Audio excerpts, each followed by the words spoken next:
Hello, and welcome to the Kathleen Spracklin podcast. I am a woman on a mission to gather a cadre of writers, thinkers, and teachers who are transforming the world one character at a time. And it all starts with one thing, a deep understanding of human motivation, why people do what they do, and the forces that drive them. To gain that understanding, I am mining the intersection of psychology, theology, and philosophy to make you a better writer. This is episode number 64, Loyalty as Driver of a Subplot, when loyalty is a struggle. We are still in the mode of creating a story in 3 passes. Our first pass, we dealt with magnificence as the driver of a plot. And we covered magnificence from exploring it in our own lives, if some great opportunity opened up for us, exploring it for a character, and then we looked at each of the triad of emotions as it would relate to the concept of magnificence. Now we're in the second pass, where we're talking about loyalty as the potential driver of a subplot. And we've already explored the emotions of loyalty as they might pertain to us in memory or imagination. And then yesterday we played with the idea of what kind of a subplot could have loyalty as a driver.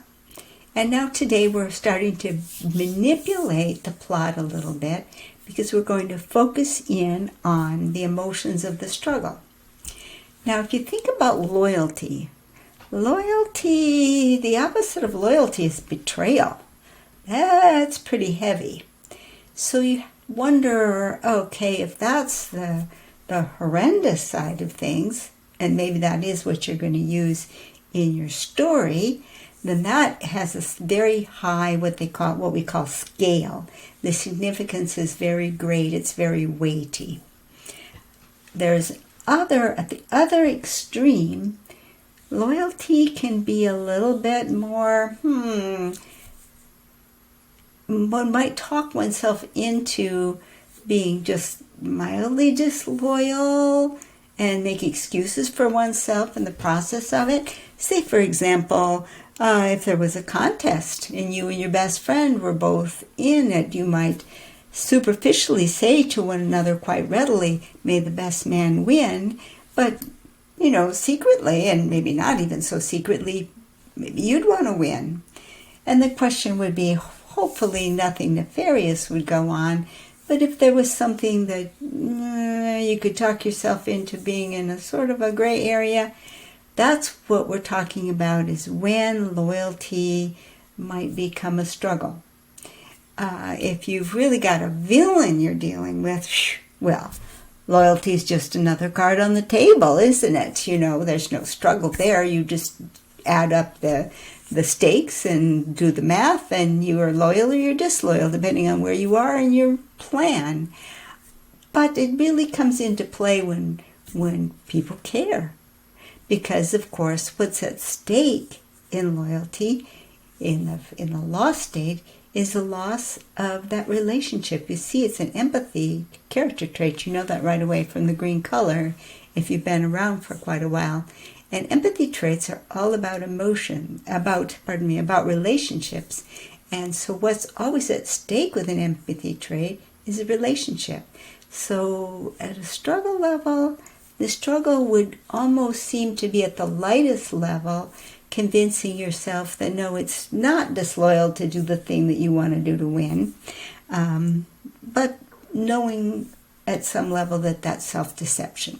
So, and then at the medium level, you've got someone who's toying with entering into villainhood. If you've got a character who's really seriously tossing, loyal, disloyal. That is a very dangerous time for your character. So we're playing with just the struggle aspect of it today in terms of the driver of a subplot. And if we were thinking of loyalty is as the driver of the plot of the book as a whole, that would be a rather unusual circumstance unless the main character was rather villainous. Because at the subplot level, it's not nearly as isn't as forceful enough to drive an entire plot, probably, unless you were already dealing with someone where the whole point of the story was that individual being on the cusp of becoming a villain. So play with that. Play with the concept of loyalty. How will you stir that in?